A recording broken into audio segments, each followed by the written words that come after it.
ამ ფილმს საქართველოს უახლეს სამხედრო ისტორიაში მცირე ექსკურსით დავიწყებ. აფხაზეთის კონფლიქტში საქართველოს ტერიტორიულ მთლიანობას დაახლოებით 4000 ჯარისკაცი იცავდა.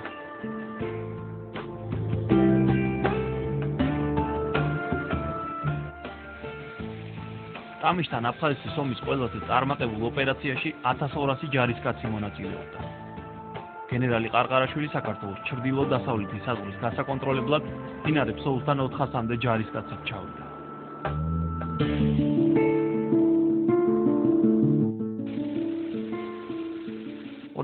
წლის 24 მარტის გამთენია საქართველოს შინაგან საქმეთა მინისტრი გიორგი ბარამიძე დაახლოებით 1000 კაციანი შენაერთით და 12 ვერტმფრენით სვანეთისაკენ გაემართა.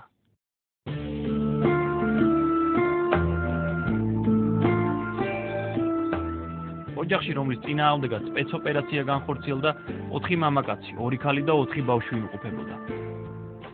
ოპერაციის მსვლელობისას დაიღუპნენ მამაშვილი ევგენი და ომეხ აფრასიძეები. მძიმედ დაიჭრა ერთ-ერთი ძმა, გოჩა აფრასიძე. აფრასიძეების გვარი ცნობილი გასული საუკუნის 70-იანი წლებიდან გახდა, მას შემდეგ რაც საბჭოთა მილიციამ ოჯახის უფროსზე, ევგენი აფრასიძეზე რამდენიმე წარუმატებელი სპეცოპერაცია განახორციელა.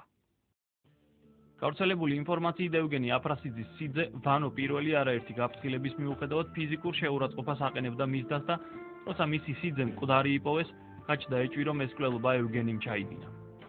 ამ მკვლელობის შემდეგ 16 წლის განმავლობაში ევგენი აფრასიძეს მილიცია ეძებდა და მის დასაკავებლად არაერთი სპეცოპერაცია ჩაატარა, რომლებიც უშედეგოდ დამთავრდა. აფრასიძეს ამართალდამცველებს ხელში არ უვარდებოდა. პოლკოვნიკი ვახტანგ ჯაფარიძე დაკავების არაერთ ოპერაციაში მონაწილეობდა. პირველად რო შემხდა ევგენი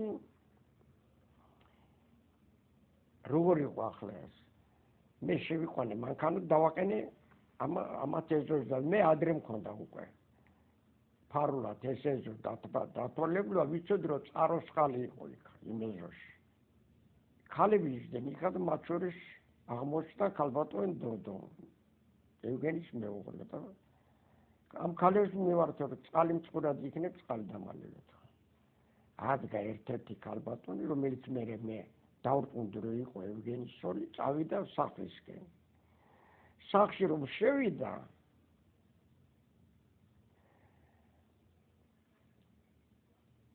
კარები მოიკეტა რა თქმა უნდა და მე ჩემი ყურადღება იქითკენ გადავიდა. იქიდან შევხედე რომ ცოტა კარები გაიღო. ცოტა ოდნავ. და ნახევარი სახე გამოჩნდა კაცს. დავრწმუნდი უკვე რომ ეს იყო ევგენი. მილიციის ოფიცერი აფრასიძეს ცემენტის გამყიდვლად გაეცნო. აფრასიძეები ამ დროს სახლს აშენებდნენ და ცემენტი სჭირდებოდათ. ჯაფარიძემ დაიწყო აფრასიძეების ცემენტით მომარაგება და ოპერაციის ბოლოს ცემენტის ნაცვლად მილიციელებით სავსე საბარგო მანქანით დესტუმრა მათ. როდესაც მივედით იქ მე მოკლედ ვყვები ახლა. როდესაც მივედით იმ სოფელთან, მივედით ევგენის ეზოსთან და დავაყენე იმ ადგილზე, სადაც ყოველთვის ვაყენებდი მანქანას. ევგენი გამოვიდა ძალიან მოწყენილი, როგორც ძალიან მოგახსენეთ. ძალიან მოწყენილი გამოვიდა. მე რა თქმა უნდა, ეს არ მესიამოვნა, მივედი ამოვდე გვერდით. ვეთქვი მეჩქარება ჩქარა ჩამოწვიდა. ამ დროს ძაღლი ყავდა მანქანაში.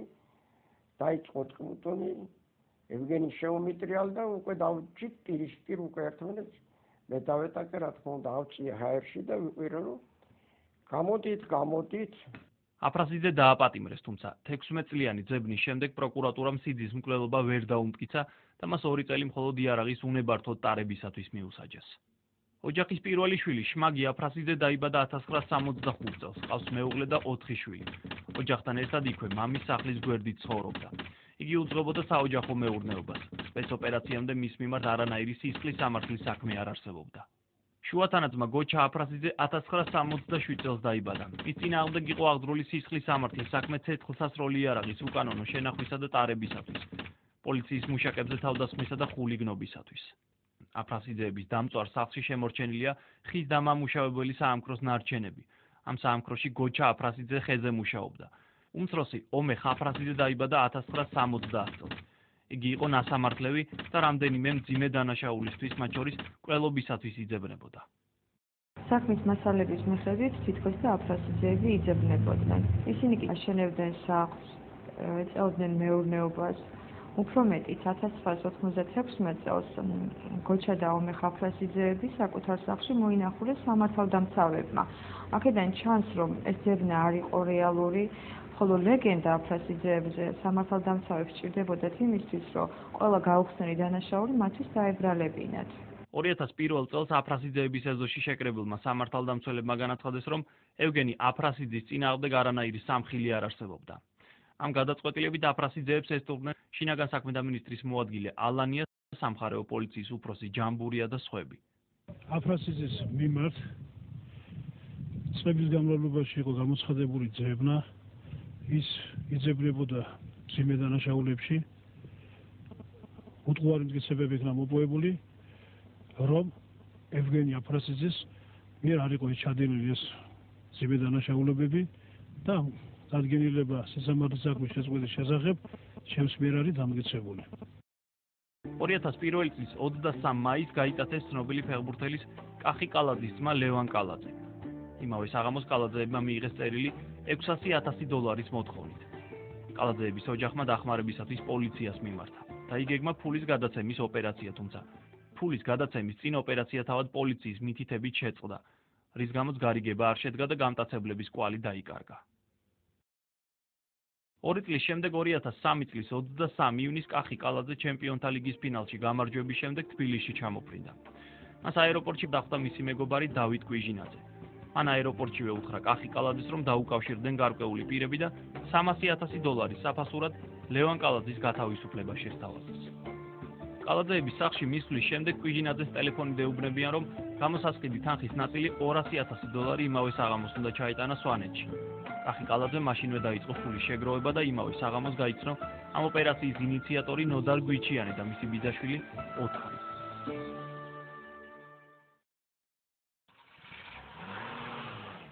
იმავე საღამოს დავით კვიჟინაძე $200,000 ბიძაშვილ გვიჩიანებთან და დაცვის 3 თანამშრომელთან ერთად სვანეთში გაემგზავრა.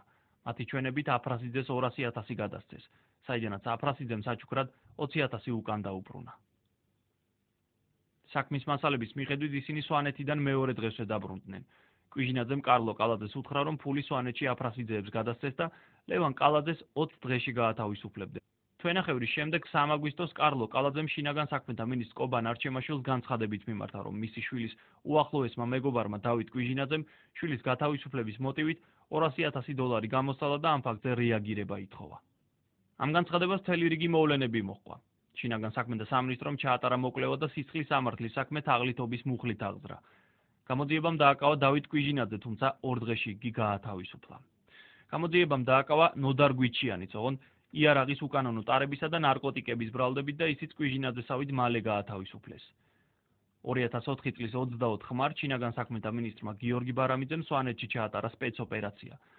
და ბოლოს სპეცოპერაციის შემდეგ კალაძისა და გოგინაშვილის გვამების დადგენის მიზნით გათხარეს სოფელ ეცერში საუკუნოვანი საგვარეულო საფლავი და გაკეთდა მინიშნება, რომ გვამები სწორედ აფროსიძეების სახლის სიახლოვეს აღმოაჩინეს. მე ვფიქრობ, ძალიან მნიშვნელოვანი ოპერაცია ჩატარდა დღეს. აღმოჩენილი არის 8 პიროვნების გვამი. ის ორგანიზებული ჯგუფი, რომელიც წლების განმავლობაში მოქმედებდა სვანეთში, სწორედ ამ ჯგუფის მოქმედების შედეგი არის ეს გვამები. რეალურად კი ლევან კალაძის გვამი მხოლოდ 1 წლის შემდეგ აღმოაჩინეს. საქმე 2006 წლის თებერვალში გაიხსნა. საქმე გაიხსნა 2006 წელს და გაირკვა, რომ აფროსიძეებს კალაძის გატაცების საქმესთან არაფერი აკავშირებდა, მაგრამ ეს ოჯახი ამიტომ გახდა სპეცოპერაციის მსხვერპლი, რომ სამართალდამცავები ხელოვნურად ქმნიდნენ საზოგადოებრივ აზრს და ყალბმტკიცებულებებს აფროსიძეების კალაძის გატაცების საქმეში დასადანაშაულებლად. გამოძიება, რომ ობიექტური ყოფილიყო, თავისუფლად შეიძლებოდა იმის დანახვა, რომ აფროსიძეები ხელოვნურად იყვნენ მოცემულ საქმეში ჩათრეულნი, რასაც თვალნათლივ ადასტურებს საქმეში არსებული